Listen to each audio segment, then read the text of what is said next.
जम्बूद्वीपे भरतखंडे आर्यावर्ते भारतवर्षे। जम्बू टॉक्स देखने वाले हमारे सभी दर्शकों का बहुत स्वागत, अभिनंदन। मैं हूं आपके साथ निधीश गोयल, करता हूं आप सभी का यथोचित अभिवादन। We talk about China, we talk about Russia, we talk about Brazil, Africa, Australia, Canada, US, Europe, Britain. कितनी सारी बातें हैं वर्ल्ड जियोपॉलिटिक्स में करने के लिए अलग अलग देशों के हिसाब से, लेकिन हमेशा हमें भारत क्यों दिखाई देता है सेंटर में? एक एक शब्द आता है हिंदी में, लूट। हम कहते हैं कि लूट खसोट कर ले गए थे, लेकिन यही लूट शब्द अंग्रेजी में भी शामिल होता है। और भारत को लूट करके जो समृद्धि बनी थी, उससे एक दौर में यूके समृद्ध हुआ, यूके से एक्सपोर्ट होकर के वो यूएस जाता है, तो यूएस समृद्ध होता है, वो कनाडा को, ऑस्ट्रेलिया को बिल्डअप करता है। डीप स्टेट्स की बात आती है, भारत हमारे यहाँ जम्बू टॉक्स के कई भाषणों में डीप स्टेट की बात कही गई है, बताई गई है। आप उनको थोड़ा सा वर्ल्ड जियो पॉलिटिक्स के हिसाब से भाषण सुनेंगे, समझेंगे, आपको मालूम चलेगा असलियत में डीप स्टेट क्या होता है।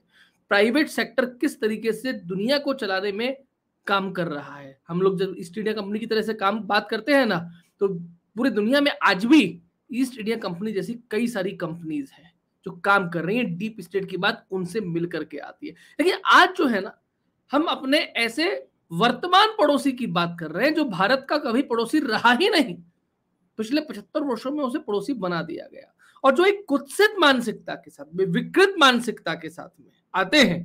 अब मानसिकता में भी मान शब्द आता है, उन्हें तो मान देने का या सम्मान देने का भी मन नहीं करता, क्योंकि सम्मान या मान अपने दुश्मनों को, विरोधियों को, शत्रुओं को भी दिया जाना चाहिए। जैसा कि कहते हैं ना कि भगवान श्री राम ने लक्ष्मण से कहा, जब रावण जो है वो मृत्युशैया पर था, कि जाओ उससे थोड़ा ज्ञान प्राप्त करके आओ, पुलस्त्य ऋषि का वंशज है, महाज्ञानी है, शिव का भक्त है। लेकिन चीन के बारे में, कम्युनिस्टों के बारे में क्या कहें? उन्हें तो ज्ञान भी नहीं है। अगर कहें कि पढ़े लिखे, तो साहब पढ़े लिखे डिग्रीधारी अनपढ़ है।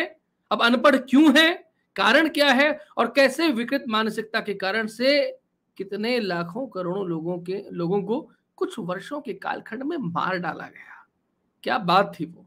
न्यूज क्लिक भारत में ही समझ लीजिएगा, अभी एक मामला चला, उस मामले में किस तरीके से भारत के विरोध की नहीं, भारत से शत्रुता की बू आ रही है। कैसे वो चीन के द्वारा, चीन के हाथों का खिलौना बन करके चीन चाबी भरता है और वो चालू हो जाते हैं।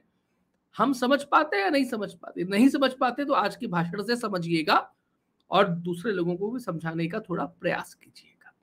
मेरा निवेदन है, ये जम्बू टॉक्स है, ये जम्बू थॉट्स है, इस विचार को पूरे अधिकार के साथ में ग्रहण कीजिए। चैनल को सब्सक्राइब करें अगर आपने नहीं किया है, अब तक हमारे नए दर्शक हैं, वीडियो को लाइक करें, शेयर करें। और जिस तरीके से जम्बू टॉक्स ने एक अभियान चलाया है प्रबुद्ध नागरिक बनने का, प्रबुद्ध सदस्य बनने का, जम्बू टॉक्स यूट्यूब के इतर जो कक्षाएं चला रहा है, जिसमें बेसिकली प्रोफेसर रामेश्वर मिश्र पंकज जी, प्रोफेसर कुसुमलता केडिया जी उससे ले रही हैं 2100 रुपए वार्षिक शुल्क जिसका रखा गया है। ऐसे प्रबुद्ध सदस्य बनकर के आप प्रत्यक्ष रूप से ऐसे बहुत विदुषी और विद्वान ऋषियों की संगत में आ सकते हैं, उनसे प्रत्यक्ष संवाद कर सकते हैं। और दूसरा, जो प्रस्तावित हमारा नव स्टूडियो है, उसके निर्माण के लिए आप हमारे पैट्रॉन बन सकते हैं, जिसकी डिटेल्स डिस्क्रिप्शन बॉक्स में दी गई है। तो आप प्रबुद्ध सदस्य बनिए, संरक्षक सदस्य बनिए, यथा योग्य, यथा संभव, यथा शक्ति ऐसा करेंगे तो इस ज्ञान यज्ञ में हमें थोड़ी सहायता रहेगी। मैं स्वागत करता हूं हमारे बीच पधारी हुई प्रोफेसर कुसुमलता केडिया जी। दीदी प्रणाम, कैसी हैं आप? नमस्कार, अच्छी हूँ जी। का विषय बहुत महत्वपूर्ण है दीदी, और मैंने जी शायद प्रस्तावना में ज्यादा कुछ नहीं कहा है। जी। तो हम लोगों को अपने उस जो आपने ठीक कहा, उस पड़ोसी को समझना है जो हमारा पड़ोसी नहीं रहा, जिसको जबरदस्ती देशद्रोही नेहरू सरकार ने घर के भीतर लाकर बैठा दिया। कैलाश मानसरोवर हमारा आंगन है, त्रिविष्टप हमारा आंगन है, जिसको ये झिंझोंग कहते हैं, सिक्योंग कहते हैं, कासगर्भ, ये हमारा घर है, हमारा क्रीड़ांगन है। यहाँ पर चीन को लाकर 1949 के बाद बैठाने का काम किया गया है, हमारा पड़ोसी बनाने का काम किया गया है, और ये काम किया गया है नेहरू की देशद्रोही सरकार के द्वारा। तो फिर भी अब जिससे हमको, जिन कम्युनिस्टों से हमको निपटना है, पहली बात मैंने शायद कई बार आपके चैनल पर कहा, ये चीन कोई एक नेशन स्टेट नहीं है जी, ये एक अस्वाभाविक एंटिटी है। एग्जैक्टली। अस्वाभाविक एंटिटी है। दूसरा, ये प्रिजन ऑफ नेशंस है, और ये बहुत जल्दी सारे नेशंस इस कैद खाने से निकलकर अलग अलग चले जाएंगे। इस प्रिजन में कम्युनिस्टों ने इसकी जकड़बंदी कर रखी है, और ये कम्युनिस्ट कितने नीच, निकृष्ट, पैशाचिक हैं अपने स्वयं के देशवासियों के लिए। कब? अभी से 50 साल पहले, अभी से 60 साल पहले, या कहूं कि आज के दिन कोरोना के समय जो हो रहा था वहां, और अगले 2, 4, 5 साल में जो होने वाला है वहां, वो क्या क्या हो सकता है, वो कैसे लोग हैं। और इसी कारण से ये जो स्ट्रक्चर है, ये अत्यंत फ्रेगाइल स्ट्रक्चर है, अत्यंत भंगुर स्ट्रक्चर है, बहुत कमजोर स्ट्रक्चर है। इसको एक जोर से धक्का मारने की भी जरूरत नहीं है।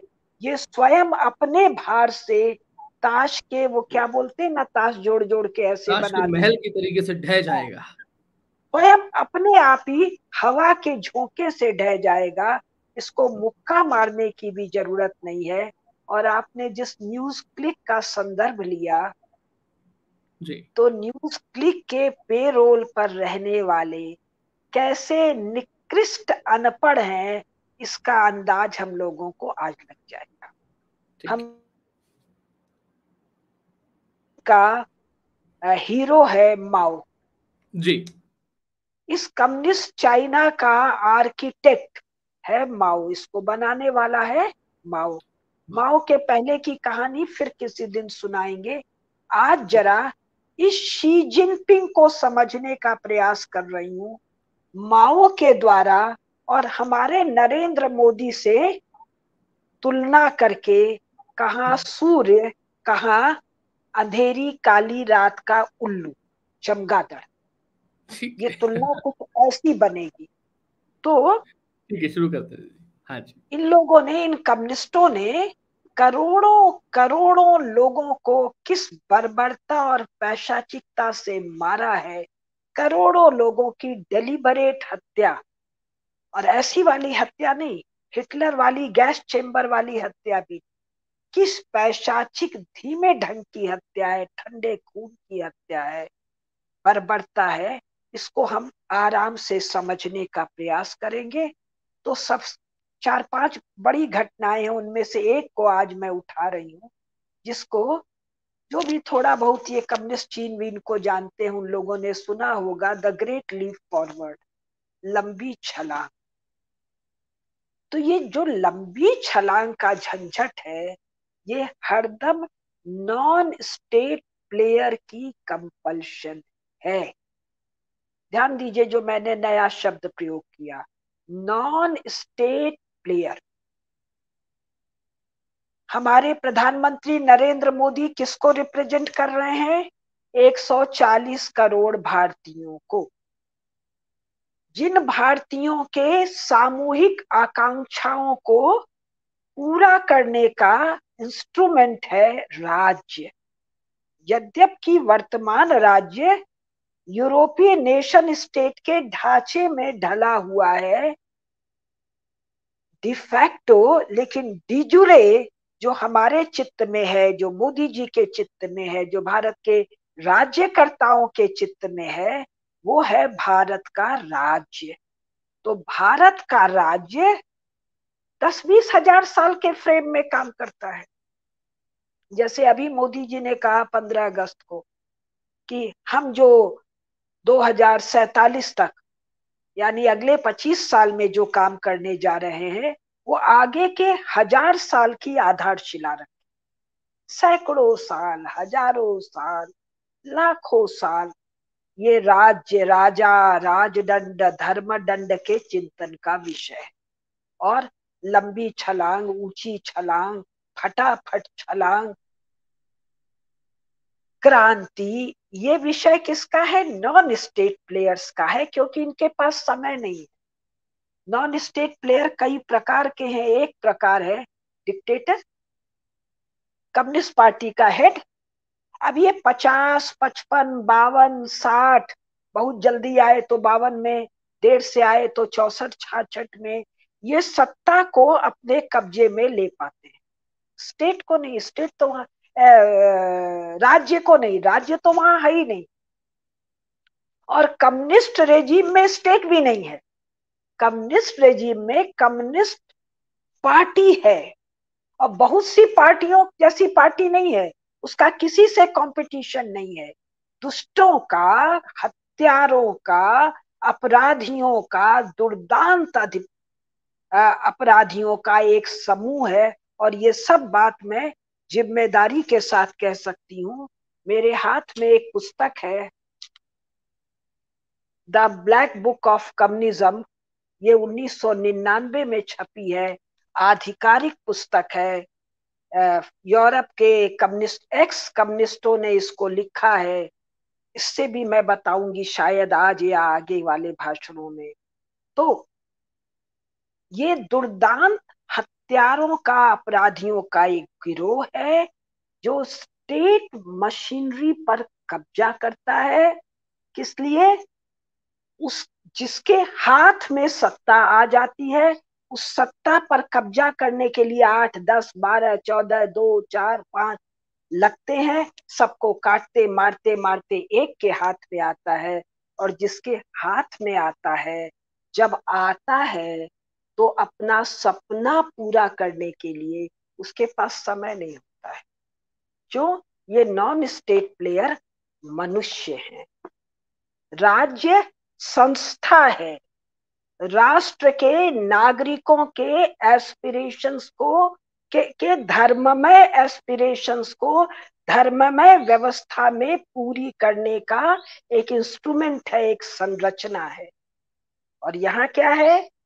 टूटा फूटा स्टेट ढांचा जो है, उस ढांचे को कंट्रोल करता है जो आदमी, वो 50, 55, 60, 66 साल की उम्र में है, 70 तक उसका अपने शरीर, अपने मन, अपनी बुद्धि पर नियंत्रण ढीला हो जाता है तो हड़बड़ में है। ये चाहे हिटलर है, ये चाहे आईएसआईएस है, ये चाहे अलकायदा है, ये चाहे तालिबान है, ये चाहे केजरीवाल है, ये चाहे इंदिरा गांधी है, ये चाहे राहुल गांधी है, ये चाहे I.N.D.I वाले लोग हैं, ये सब मनुष्य हैं। 70 के आसपास, बहुत तो उसके पहले ही, शरीर से, मन से, बुद्धि से कमजोर और ढीले हो चुके हैं। तो अपने एम्बिशन, अब एम्बिशन को ऑब्लिक, अपनी दुष्टता भरी कामना ऑब्लिक, अपने अहंकार ऑब्लिक, अपने पगलहट ऑब्लिक, अपने हठ, पैशाचिक हठ को पूरा करने के लिए इनके पास समय नहीं रहता है। तो इनको ऊंची छलांग, लंबी छलांग और सब छलांगों की जरूरत है। और सनातन धर्म से शासित राज्यकर्ता के को राज्य के संवर्धन और पोषण के लिए समय ही समय है, अवसर ही अवसर है। क्योंकि एक व्यक्ति के हठ, एम्बिशन को पूरा करने का स्टेट मशीनरी नहीं है, वो राष्ट्र के नागरिकों के धर्ममय आकांक्षाओं को पूरा करने का है। ये है फर्क। तो इस फर्क से निकलता क्या है? तो हम बतौर केस स्टडी एक नन्ही सी चीज ले रहे हैं, द ग्रेट लीप फॉरवर्ड, लंबी छलांग। किसकी? माओ से तुंग की। कहाँ पर? जिसको कम्युनिस्ट चाइना कहते हैं बाहर के लोग, वो स्वयं को झुआंग गुआंगुआ कहते हैं। और ये घटना होती है 1958 से 1961 के बीच में। 1949 में माओ को एक विशाल भूभाग पर कब्जा कराते हैं। जापान को और भारत को कंटेन करने के लिए अमेरिका, इंग्लैंड और रूस, आपस के दो शत्रु, जिनको और बहुत बड़ा शत्रु लगता है जापान और भारत, उसको कंटेन करने के लिए एक विशाल भूभाग पर कब्जा कराते हैं। एक कम्युनिस्ट पार्टी को, जिसका मुखिया है माओ, जिसका 1949 में उम्र है 55 साल। 70 सब ढीला, कुल 15 साल है उसके पास। अपने दो, किसी के पास 15 है, किसी के पास 10 है, किसी के पास 5 ही है। ये की है बात को समझने का, क्यों ये हारेंगे, क्यों ये टूटेंगे, क्यों ये नष्ट हो जाएंगे और क्यों भारत विजयी होगा, उसको समझने के जो बहुत से की फैक्टर हैं, उसमें एक फैक्टर है एक व्यक्ति का उम्र और अवस्था। तो ये 55 साल का है। इसके सिर पर बैठा हुआ है स्टालिन। स्टालिन के सामने इसकी हैसियत कितनी कमजोर है, मैं जम्बू टॉक पर बात कर चुकी हूँ। इसको चीन जब रूस जाता है तो ट्रेन से जाना पड़ता है। स्टालिन इसकी कैसा कैसा अपमान, तिरस्कार, दुर्गत करता है, वगैरह वगैरह मैंने बताया है। लेकिन फिर भी इन दुष्टों के मन में इच्छा है दी वर्ल्ड लीडर होने की, दुनिया का शासक, रावण बनने की, कंस बनने की इच्छा है। रावण और कंस कम से कम भगवान शिव के या अन्य ब्रह्म रूपों के उपासक हैं, ये सब तो उससे भी हीन है। तो अब इसको वर्ल्ड लीडर बनना है। वर्ल्ड लीडर बनने का जो इंजन है वो है ये कम्युनिस्ट पार्टी द्वारा शासित एंटिटी, जिसको झुआंगुआ कह रहे हैं, पीआरसी कह रहे हैं, पीपुल्स रिपब्लिक ऑफ चाइना कह रहे हैं। ये इसका वो है, इंस्ट्रूमेंट है। और ये इंस्ट्रूमेंट आर्टिफिशियल है। इसमें मंचूरिया पर कब्जा है, मंगोलिया पर कब्जा है, सिक्योंग पर कब्जा है। 49 में तो तिब्बत पर कब्जा ही नहीं है, सिक्योंग पर भी कब्जा नहीं है। आधे से ज्यादा कब्जा 49 के बाद लेते हैं। और इनमें आंतरिक भयंकर अशांति है। और इसके अलावा 1895 से जापान का लगातार प्रहार है और यूरोपियन पाश्चात्य नेशन स्टेट्स का प्रहार है। एक टूटा फूटा, एक 20-25 साल के आंतरिक सिविल वॉर, गृह युद्ध से थका टूटा कटा क्षत विक्षत एंटिटी है। न देश है, न राष्ट्र है, न सरकार है, एंटिटी है। इस बात को हमको ध्यान रखना है। एंटिटी का हिंदी शब्द मैं तुरंत अभी ढूंढ नहीं पा रही। तो अब इसको हड़बड़ है वर्ल्ड पावर बनने का। वर्ल्ड पावर बनने के लिए ये जो पीआरसी है, पीपुल्स रिपब्लिक ऑफ चाइना है, इसका इंस्ट्रूमेंट है। संसाधन यहीं से जुटाने हैं और संसाधन जुटाने के लिए ये संसाधन जुटाकर हथियार खरीदने के लिए ये हिटलर ने स्टालिन पर आश्रित है। और जब ये स्टालिन को कहता है कि हमको मिसाइल भेजो, और स्टालिन कहता है कि मिसाइल भेज तो दूंगा, इसका तुम पेमेंट कहाँ से करोगे? तो कहता है हमारे पास बहुत अनाज है। अभी हम पढ़ के सुना रहे,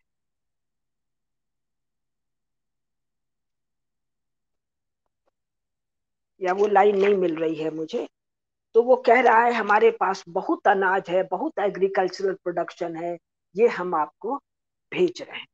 और इसके बदले में हमको हथियार चाहिए जिससे कि हम सुपर पावर बन सकें। हम नहीं, जिससे कि स्टालिन जैसा माओ मैं सुपर पावर बन सकूं। तो सबसे पहले तो 1953 49 में आया है, 53 से 56 में ही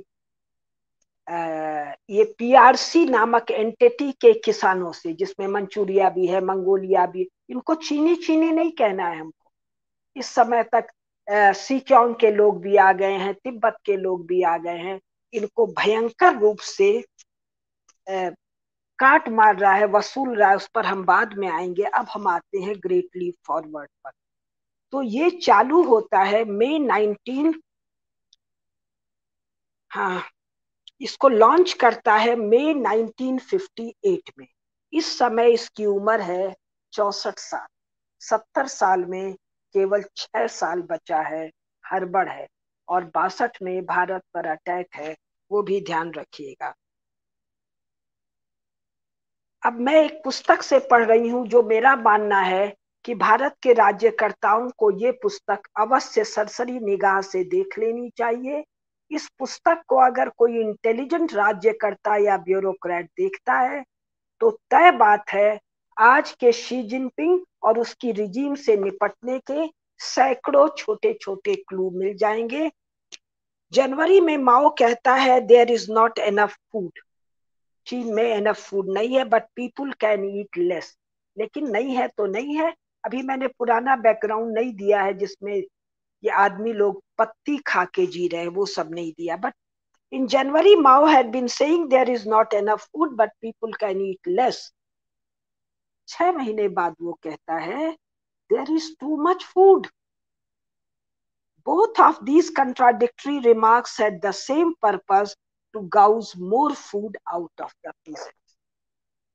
जब वो कहता है अनाज ज्यादा नहीं है तो तुम लोग कम खाओ, ये भारत के लोगों को समझने में दिक्कत होगी, लेकिन 2-3 टॉक में सारी डिटेल आने पर समझ में आएगा। और 6 महीने बाद कहता है कि चीन में बहुत ज्यादा अनाज है, इस अनाज को पूरे देश से इकट्ठा कर लेना है, और इकट्ठा करके क्या करना है, एक्सपोर्ट करना है। एक्सपोर्ट क्यों करना है? क्योंकि हथियार चाहिए। हथियार क्यों चाहिए? चीन को सुपर पावर बनाना है। नहीं नहीं, माओ को हिटलर जैसा, स्टालिन जैसा, लेनिन जैसा, रूजवेल्ट जैसा, चर्चिल जैसा दुनिया का बड़ा ठग बनना है, बड़ा लीडर बनना है। अब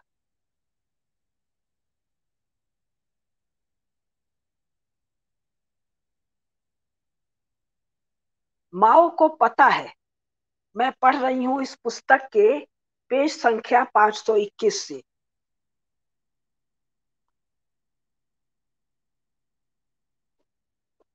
अभी मैंने 53 वाला सब ये शुरू किया, 58 से 53 से 56 वाला मैंने छोड़ दिया है, जिसमें माओ को पता है कि किस भयंकर ढंग की गरीबी है गांव में। तो जब अनाज वसूलने की बात कह रहा है और कम्युनिस्ट पार्टी के छोकरे जा जाके अनाज लेना चाह रहे हैं, तो वो देख रहे हैं कि किसान पत्तियों को उबाल कर खा रहे हैं। तब माओ क्या कहता है, peasants were eating carrot leaves during the day and rice at night. माओ कह रहा है कि ये जो किसान है ये दिन में पत्ता खा रहे हैं, रात को चावल खा रहे हैं, इनके पास पर्याप्त चावल है, ये इसको छिपा के रखे हैं, चावल छीन कर ले आओ। तुलना कीजिए नरेंद्र मोदी से, हमारे यशस्वी प्रधानमंत्री से। कोरोना काल में, उस संकट में घर घर भोजन जा रहा है, घर घर अब पानी जा रहा है, घर घर शौचालय है, घर घर जल है, घर घर बिजली है। और माओ क्या कह रहा है? माओ कह रहा है कि दिन में पत्ती खाते हैं, रात को चुरा के चावल खाते हैं, इनका चावल छीन लो। पेज संख्या 522, सब बहुत कुछ छोड़ के पढ़ रहे हैं। माओ new that in many places people were reduced to eating compounds of earth. इस लोग का जानकारी इकट्ठा करने का कम्युनिस्टों का बड़ा गजब तरीका है, बहुत डिटेल जानकारी रख रहे हैं। तो माओ को पता है कि लोग अब मिट्टी खा रहे हैं, और मिट्टी खाने के कारण in some cases whole villages died as a result when people's intestine became blocked. गांव का गांव मर जा रहा है, ये जानकारी है माओ को। लेकिन माओ को इस पीरियड में चावल एक्सपोर्ट करना है। The nationwide squeeze made it possible for Mao to export 4.74 million tons of grain in 1959. और केवल चावल नहीं भेजा, export of other foods also सोड, पर्टिकुलरली ऑफ पोर्क। जब वहां भयंकर अकाल पड़ रहा है तो इस प्रकार से किसानों से अनाज छीना जा रहा है। छीनने के तरीके अभी हम बताएंगे, राजी खुशी नहीं दे रहे हैं। तो उसको भेजा जा रहा है रूस से हथियार मंगाने के लिए, स्टील मंगाने के लिए, जहाज मंगाने के लिए, मिसाइल मंगाने के लिए। उसकी बहुत कोशिश थी एटम बम मंगाने का। The claim about China having too much food was tunneled out to Khrushchev. When he came to Peking in summer 1958, Mao pressed him to help to make nuclear submarines. माओ जिद करता है कि nuclear, ये atomic submarine पनडुब्बियां हमको बना दो, which were going to be extremely expensive. महंगी तो होगी। तो Khrushchev asked how China was going to pay. Mao's response was that China had unlimited supplies of food. Unlimited supply कैसे? वो जो अभी हम आ रहे हैं, किस तरह निचोड़ा जाएगा।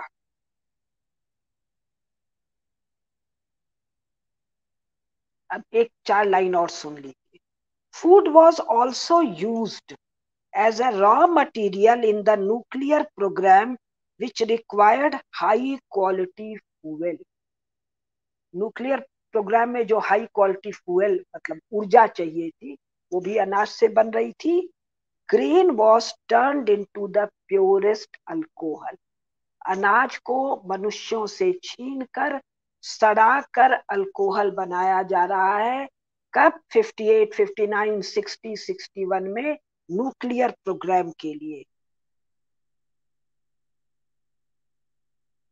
On 8 September, having claimed that there was food to spare, Mao told the Supreme Council that we have to find outlets for grain in industries, for example, to produce ethyl alcohol for fuel. Grain was therefore used for missile tests, missile परीक्षणों के लिए, each of which consumed 10 million kg of grain, enough to radically deplete the food intake of 1 to 2 million people for a whole year. 1 to 2 million मतलब 10 से 20 लाख लोगों का भोजन सड़ा कर अल्कोहल बनाया जाएगा मिसाइल प्रोग्राम के लिए। क्यों? माओ की उम्र कितनी हो चुकी है? 64 साल। समय नहीं बचा है। तो फटाफट सुपर पावर बनना है। शी जिनपिंग का भी यही प्रॉब्लम है जो माओ का प्रॉब्लम इस समय। इसीलिए मैंने ये समय उठाया। मेरी समझ से शी जिनपिंग इस वक्त 70 के आसपास है, 67, 68, 69, 70 के आसपास है। मोदी जी से 1-2 साल छोटा है।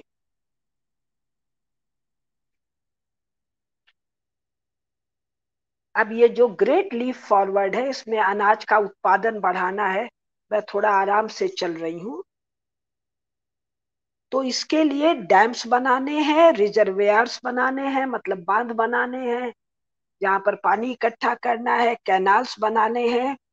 और इसके लिए 58 से 62, 4 साल के भीतर अबाउट 100 मिलियन पेजेंट्स, 10 करोड़ किसान were forced into such project. 10 crore किसान यानी 100 मिलियन, 1,000 लाख किसानों को लगा दिया गया इन कामों में। मूविंग कैसे लगाया उसको जरा समझिए। Moving a quantity of earth and masonry equivalent to excavating 950 Suez canal. इन्होंने इतना काम किया जिससे 950 सुएज कैनाल बन जाती। यदि सब काम सही होता, यहाँ सब काम मिट्टी का धुआं हो जाएगा। और ये कैसे करवाया गया है? इन 1000 लाख किसानों को एक फूटी कौड़ी भी मजदूरी नहीं दी गई है। और क्या कह रहे हैं? ये सर्वहारा का है। सर्वहारा से काम कराया गया और एक फूटी कौड़ी बिना, equivalent to excavating 950 Suez canals, mostly using only hammers, hathoda, picks and shovels, and sometimes even doors and bed planks from their homes to improvise makeshift cars. यानी कोई तरह का तसला, हथौड़ा, फावड़ा, खुरपी से ये काम किया जा रहा है। और जिन गाड़ियों पर लाद के ले जाया जा रहा है, उस गाड़ियों पर लादने के लिए इनके घरों का दरवाजा भी इन्हीं किसानों को तोड़ के लाना है, और खटिए का पटिया भी इन्हीं किसानों को तोड़ के लाना है। Peasants carved for these projects often had to bring not only their own food, अपना खाना भी अपने घर से लेके आना है, but their own tools, अपना औजार भी लेके आना है, and in many cases their own materials to put up shelter. जाड़ा, गर्मी, बरसात में रहने का सब इंतजाम खुद करना है। ये तो दासों से भी गए बीते हैं भाई। अमेरिका का जो स्लेव है उसको खाना प्लांटेशन ओनर देता है, कपड़ा प्लांटेशन ओनर देता है, रहने की व्यवस्था प्लांटेशन ओनर देता है, कोड़ों से मारता है। इनके साथ क्या क्या होता है, कोड़ों से मारना तो छोटी चीज है, जो होता है वो हम सब विस्तार से देखेंगे। जो चीन के पक्ष में माहौल बना रहे हैं, वो भारतीय किसानों के साथ ऐसा ही कुछ चाहते हैं। और इस अभी तो बहुत हम धीरे धीरे ले चल रहे हैं, नन्ही नन्ही बातें बता रहे हैं आपको। और इसकी तुलना कीजिए जब ज्ञानवापी में काशी विश्वनाथ का वो जो महालोक तैयार हुआ है, और हमारे प्रधानमंत्री उन सब काम वालों के साथ बैठे हैं, या जो सेंट्रल विस्टा तैयार हुआ है उसके काम वालों के साथ जब बैठते हैं, उसकी तुलना इससे कीजिए। न्यूज क्लिक वाला जो मामला आया है, जिसमें पैसा दिया जा रहा है कम्युनिस्ट चाइना के पक्ष में माहौल बनाने का, तो उन अनपढ़ों के लिए ये मैं टॉक कर रही हूँ।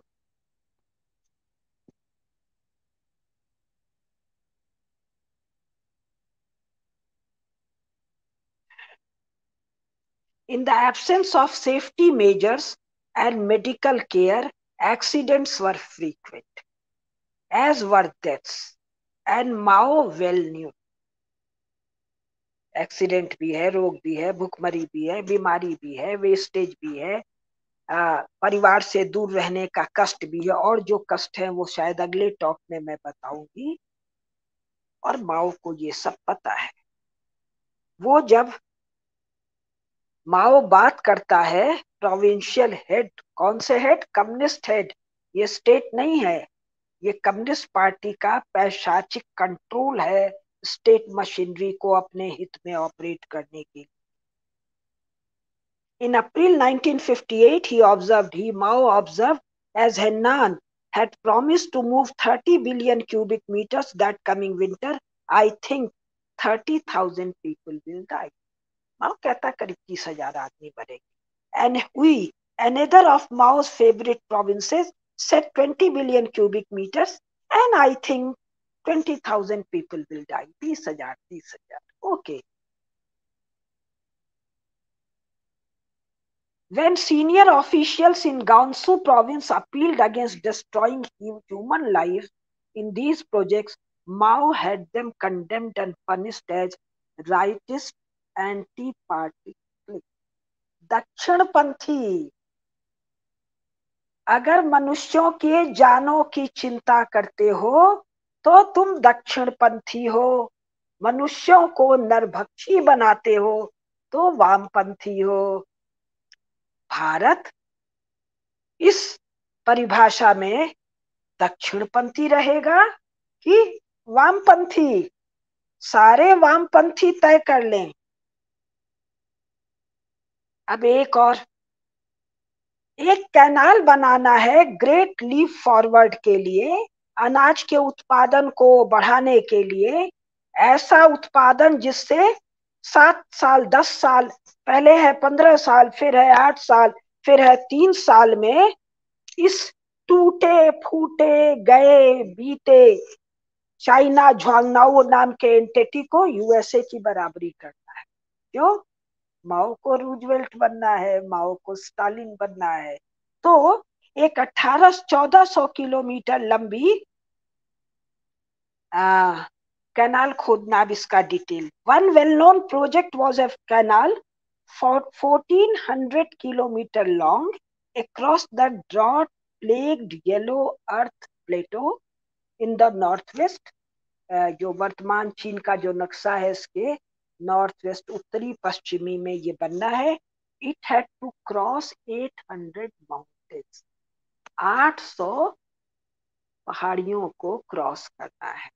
और कोई इंजीनियर नहीं लगेगा इसमें, कोई मैप नहीं बनेगा और ये काम होगा। ये बिना पढ़े बिना सुने कोई विश्वास कर सकता है कि 20वीं शताब्दी में ये सब हुआ है?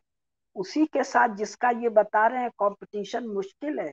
आपको ये पता चलेगा, अभी बताऊंगी कि ये जो जहाज बनाता है, ये जो तोप बनाता है, ये पलट के इन्हीं पर गोलाबारी कर देता है। It had to cross 800 mountains and valleys and thus 1,70,000 laborers had to dig caves to sleep in। और 1,70,000 किसानों को, मजदूरों को नहीं, बंधुआ मजदूरों को नहीं, दासों को, संयुक्त राज्य अमेरिका में अफ्रीका से जो दास भेजे गए उनसे बदतर दासों को अपने रहने के लिए गुफाएं भी खोदनी है। Laborers had to dig caves to sleep in and forage for herbs to eke out their meager food। और जड़ी बूटियां भी खोजना है, उबाल कर पी कर जिंदा रहकर मर भी नहीं सकते हो। ये मैं जल्दी जल्दी पढ़ दे रही हूँ। Months into the project, tunnels which they had already started digging by hand, हाथ से टनल बनाए जा रहे हैं। और इसको तो एडवांस चाइना आप बता रहे हो ना? मैं कब की बात कह रही हूँ? 58 से 62, मॉडर्न पीरियड, चीन महाशक्ति जिसके गुण आप गा रहे हैं, उसी चीन की कथा मैं बता रही हूँ। 90 में अचानक ये टूटा फूटा खंडहर नुमा एंटिटी क्यों इतना तेजी से भागा है, ये तब तक हम नहीं समझ सकते जब तक ये डिटेल हमारे कमांड पर नहीं है। और मेरा मानना है पब्लिक डोमेन में ये डिटेल नहीं है। Were abandoned in favor of culverts। After more months, this approach in turn was abandoned। इतना खोदा खादी सब छोड़ दिया गया। The project went on in this way for 3 years, during which at least 2,000 laborers died and then was abandoned। The official account admitted that not one plot of land had been। ये है communist चीन की central planning. Communism क्या है? State सब कुछ plan करके काम करता है, सब कुछ प्लानिंग के द्वारा काम करता है। माओ से तुम दी कम्युनिस्ट बैठा हुआ है, शी जिनपिंग दी कम्युनिस्ट जिसका हीरो माओ है। आज भी माओ, इसी माओ की जो ये धंधे कर रहा है की फोटो लगी हुई है।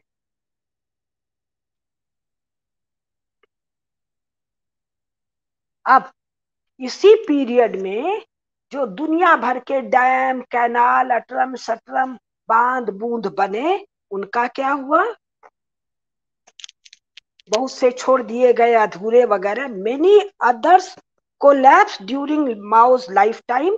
The worst dam disaster in human history happened in 1975 in Mao's model province of Henan.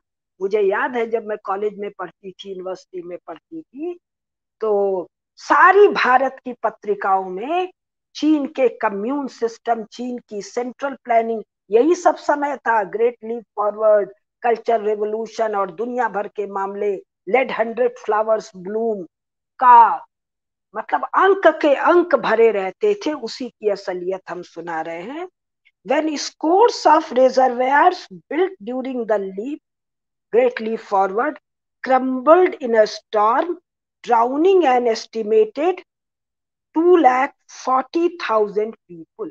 अब 2,40,000 हैं कि 2,30,000 हैं कि 5 लाख हैं कि 2.5 लाख है, इसका कौन हिसाब रखता है? वहां लाशों का तो हिसाब मनुष्यों का थोड़ी रखेंगे, जो गलवान में अपने सिपाहियों की लाशों को नहीं ओन अप करते हैं। The dams also uprooted untold millions from their homes, and more than 2 decades later, there were still 10.2 million reservoir displaced persons. अब ये कब की बात है? 58 से 62 की बात हम कर रहे हैं। इसी फाउंडेशन पर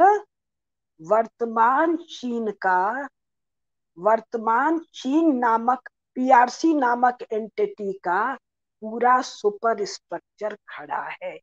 ये जो डिटेल बता रही हूँ, इस डिटेल से जो अब खबर आ रही है कि चीनी लोग बच्चे नहीं पैदा करना चाह रहे हैं।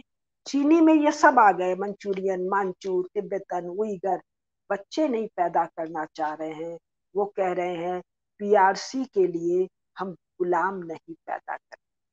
ये बात तब समझ में आती है जब ये नन्हे नन्हे लेकिन भयंकर डिटेल हमारी जानकारी में होता है। अब सिंचाई का बताया, अब खाद का बता। खेती का प्रोडक्शन तेजी से बढ़ाना है तो खाद भी चाहिए।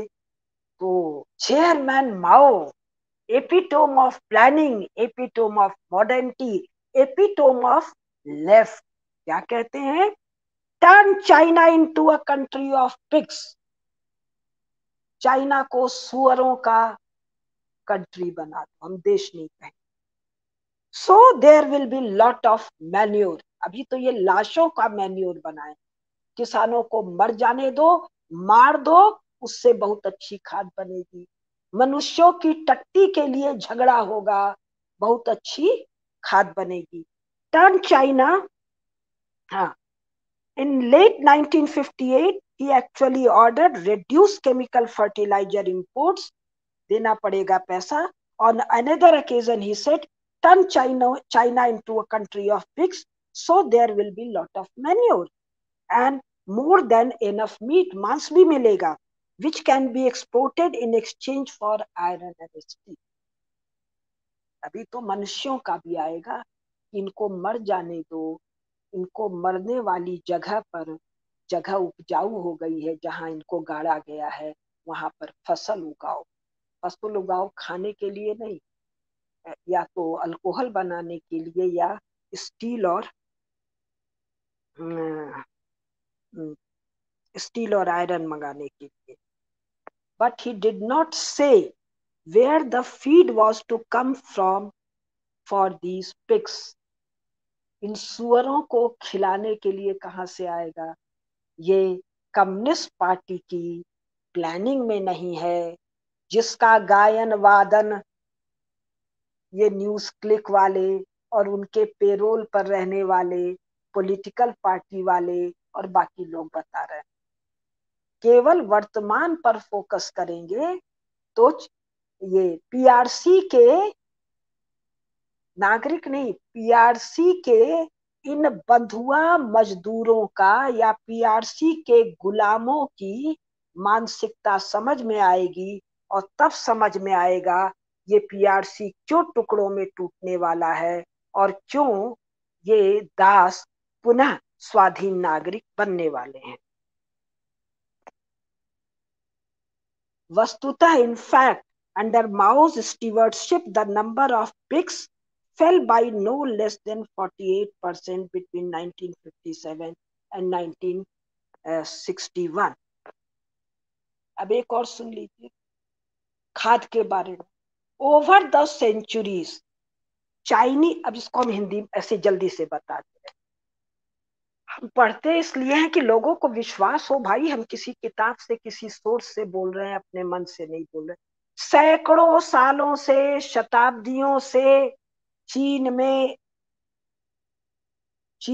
या पूरे इस क्षेत्र में किसान लोग एप्लीकेशन देते हैं शहर के से मानवीय टट्टी को उठाने का हम पढ़ी देते हैं। Chinese pageants had applied their ingenuity to find every possible substance that could be used as fertilizer in urban area, every spot where human waste बहुत लोग भारत में समझेंगे ही नहीं, जहां आदमी लोग की टट्टी इकट्ठी की जा रही है।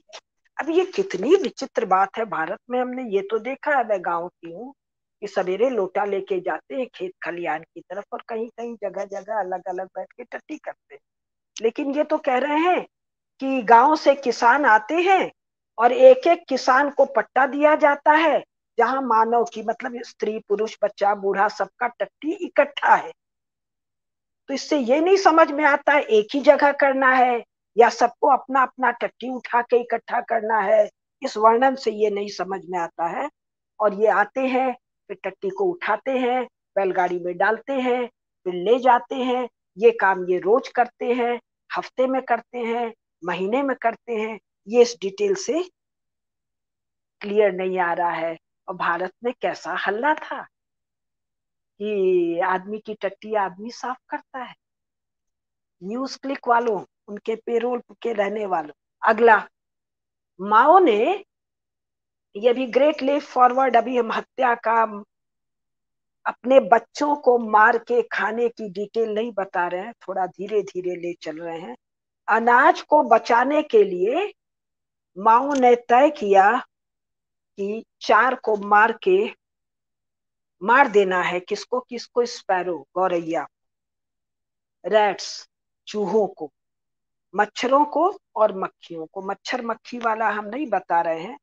मच्छर मक्खी को मारने के लिए ये हो रहा था कि जो लोग शहर में टट्टी करने जा रहे थे तो लड़के, चीनी लड़के उनके पीछे पीछे जाते थे क्योंकि टट्टी पर मक्खी और मच्छर आ रही है, वहीं पर जाके मारने के लिए। और जब सब गौरैया मार दिया, और मारने का इतना बीभत्स ढंग है, हम वर्णन नहीं कर रहे हैं, या कर ही देते हैं, इतनी जोर से पेड़ की झाड़ लेके हल्ला मचाना कि चिड़िया नीचे उतर ना पाए, ऊपर ही उड़ती रह जाए और उड़ते उड़ते थक के बेहोश होके गिर जाए, और जब गिर जाए तब मार दिया जाए। और जब सब गौरैया और चिड़िया जो दाना खाती सारी चिड़िया मार दी गई, तब कीड़े मकोड़े इतने बढ़ गए कि वो और ज्यादा फसल को नुकसान किया। तब great chairman Mao, the great planner, the great socialist planner, wrote to Soviet Russia कि please send us 2 lakh sparrows from the Soviet Far East as soon as possible. जितनी जल्दी हो 2 लाख गौरैया स्पैरो हमको तुरंत भेजो। अब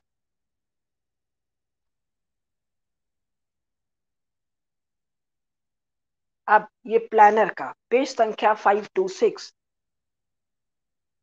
sitting by his swimming pool, कोई शहर का नाम है जिसका उच्चारण मुश्किल है।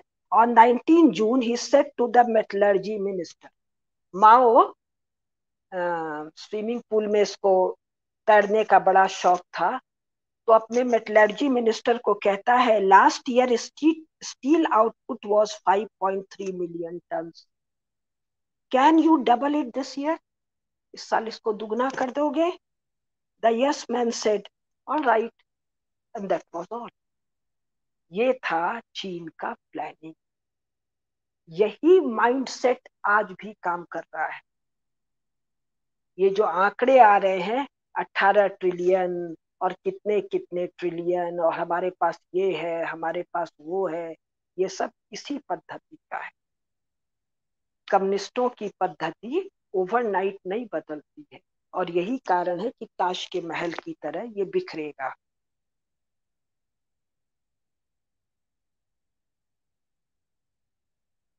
और फिर ये जो फिर आयरन और स्टील बनाने की भी बात आ रही है, तो आयरन स्टील बनाने के लिए लकड़ी चाहिए। तो लकड़ी के लिए क्या कर रहे हैं, across China yet more peasant houses were torn down.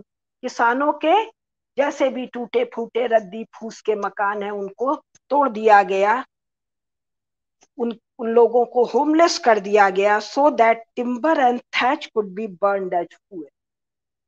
यानी उन झोपड़ों के फूस और लकड़ी को जला दिया जाए।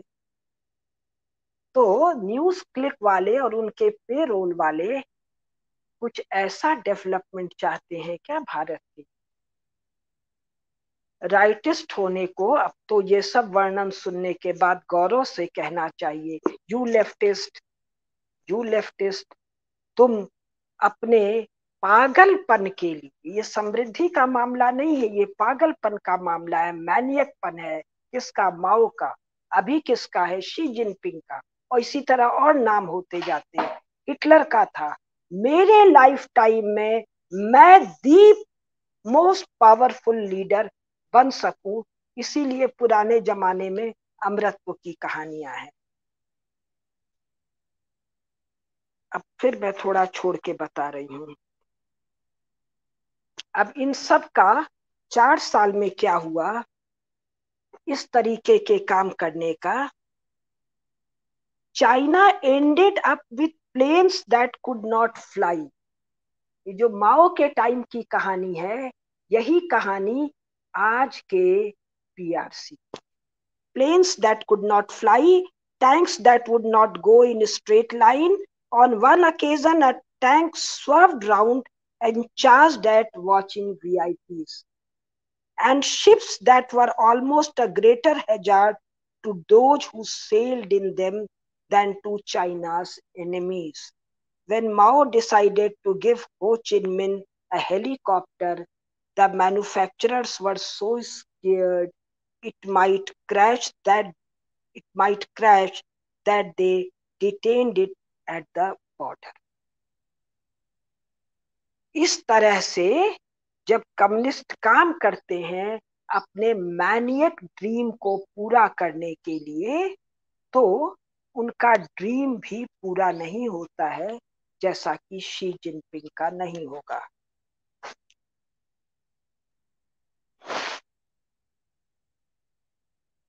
अब समय हो गया है, मुझे लग रहा है अगला मैं न उठाऊं। निधीश जी। जी दीदी। मुझे लग रहा है अब अगला विषय मैं न उठाऊं, जिसमें ठीक उनके है। मृत्यु की चर्चा है, कैनिबॉलिज्म की चर्चा है। बच्चे, ये बच्चों को आपस में इनको बांटना पड़ता है किसानों को। तुम मेरे बच्चे को खा जाओ, मैं तुम्हारे बच्चे को खा रहा। कम्युनिस्ट पार्टी की ऑफिस में ये काटते हैं मनुष्य को और इसको कहते हैं तुम लीवर खाओ, तुम हार्ट खाओ। ये सब माओ के समय हुआ है और ये सब हमको लगता है आज पूरा नहीं हो पाएगा, समय बहुत कम है, तो हम धीरे धीरे उस तरफ नहीं चल रहे हैं। बहुत बड़ा अध्याय है ये, और क्रूरता का अध्याय है। लेकिन कभी कभी क्रूरता के अध्याय को भी बताना आवश्यक है, जिससे कि आप समझें कि जिसे आप जवानी में बड़ा कम्युनिज्म जो है आपको बड़ा सुंदर दिखाई दे रहा है कि यहाँ तो सब कुछ खुला खुला है, यहाँ तो लड़के लड़कियां बहुत मौज मस्ती कर रहे हैं, और अगर जिसने जवानी में जो कम्युनिस्ट नहीं बना उसने क्या जवानी जी, इसको समझिएगा तो समझ में आएगा कि अभी जब क्या। डिटेल हम देंगे कि ये अपने मंत्रियों को किस तरह मारते हैं, मतलब पढ़ना पढ़ना मुश्किल हो जाता है। ये अपने अध्यापकों को कैसे मारते हैं, अपने माँ बाप को कैसे मारते हैं। कान में वो लोहे का तार बांध देगी और दोनों तार को ऊपर बांध और ये धीरे धीरे कट के गिर जाएगा। लोहे का रॉड को तपा तपा के मारेगी। ये सब आएगा लेकिन धीरे धीरे। और ये कोई पुलिस की या फिर आर्मी की किसी की थर्ड डिग्री नहीं है किसी देश के दुश्मन के साथ में, ये आपके ही देश के नागरिकों के साथ में आप ये कर रहे हैं। वहां देश भी नहीं है, नागरिक भी नहीं है, इसलिए मैंने कहा पीआरसी नाम का एंटिटी, ठीक बात है। सिटीजन नहीं कहा। फिर मैंने मजदूर कहा, मजदूर नहीं, किसान नहीं, बंधुआ मजदूर नहीं, गुलाम, और गुलाम भी उनसे गया भी था गुलाम।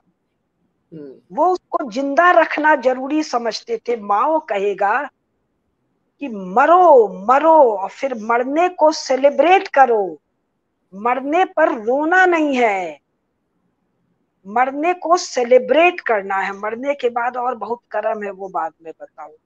चलिए इस बात को आगे बढ़ाते हैं, अगले अध्याय में जब हम इसको और देखेंगे कि समझेंगे कि किस किस तरीके से चीजें को बर्बरता केवल भारत में मुगलों के समय नहीं रही, विश्व में अलग अलग जगह पर रही है, कैसी कैसी रही है उसका भान हमें होना चाहिए।